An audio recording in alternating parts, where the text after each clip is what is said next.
They take on the pain. They see the pain in the communities that we go to.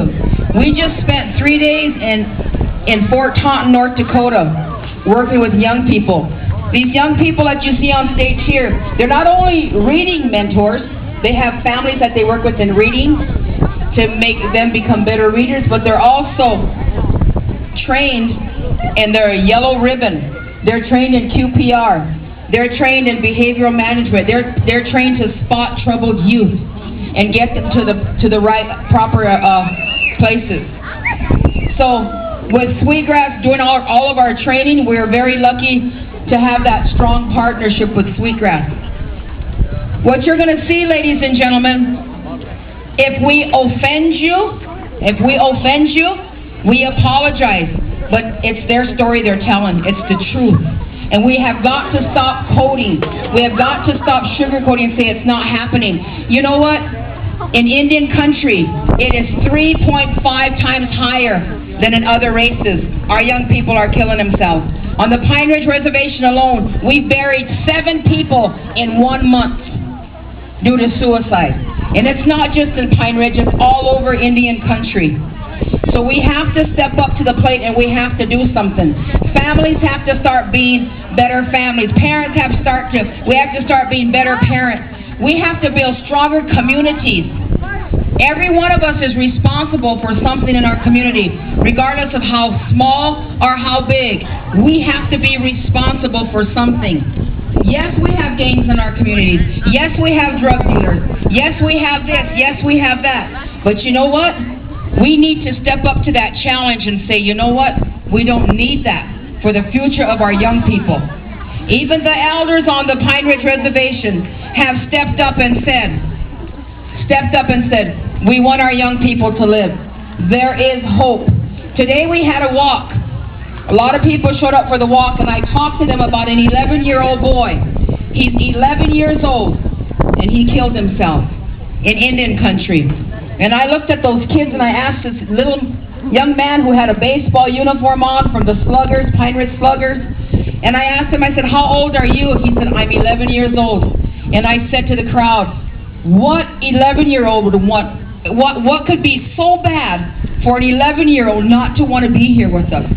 What can be so bad in his home for him to take a rope?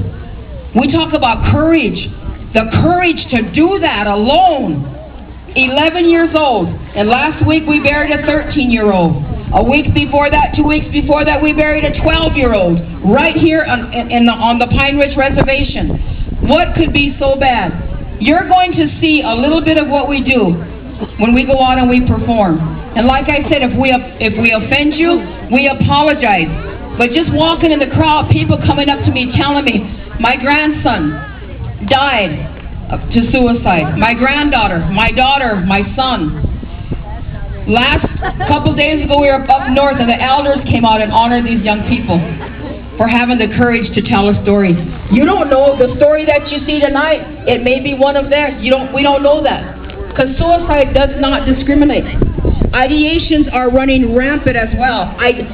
Them thinking about it. That's even scary. So if we could do our part and say, you know what? I am responsible for something in my community. What it may be, I don't know. So you're going to see 3 short skits that we do. And we normally have a 2-hour show. If you would like us to come into your community, you can get a hold of us through the Sweetgrass program, through Brandon. But we do 2 parts. We have characters that we bring to life, and we dance up a storm. And then we have a serious side. So I hope that you respect what they're doing up here as they respect what they're doing for you.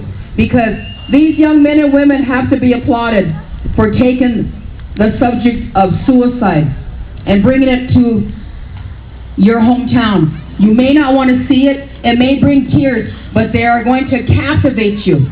They are going to empower you that when they leave this stage, you're going to say, what can I do or what more can I do? Okay, are we ready? We're getting ready to start. This is the first skit. This skit is called Stand By Me. It's called Stand By Me. It's a bunch of kids hanging out, you know, and a lot of times they hang out and they forget about 1, forget about 2, They push them out. They push them to the side. And they're just having fun. This is a group of teenagers. They're talking to each other. You have one young lady who's trying to get in the crowd. She wants to be a part of that group. They won't let her in. They won't let her in. They're having fun. They're planning a party, a birthday party. They're going to go swimming. And she's pushed out of the crowd.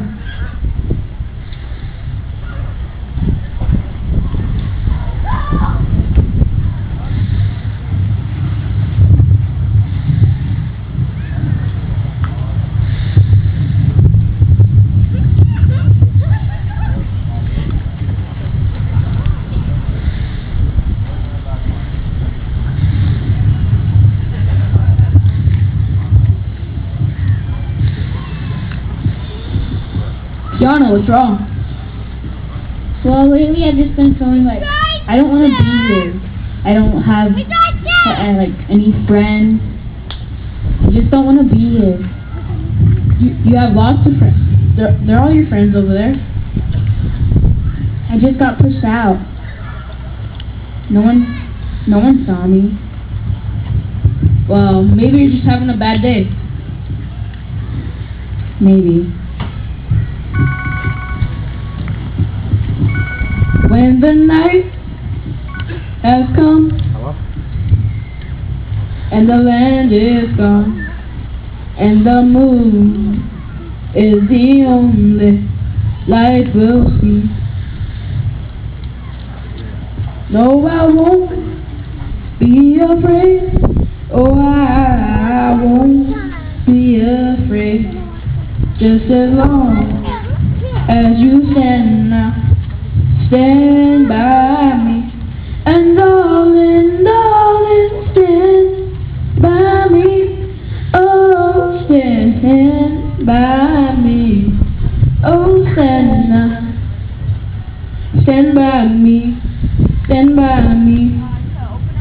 If the sky I will look upon shall tumble and fall, or the mountain crumble to the sea, I won't cry,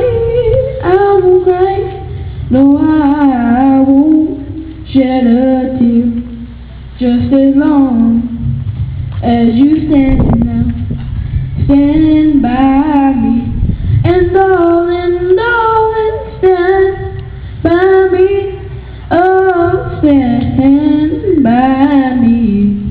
Oh, stand by me, whenever you're in trouble, won't you stand by me? Oh, stand by me. Oh, stand by me, stand by me.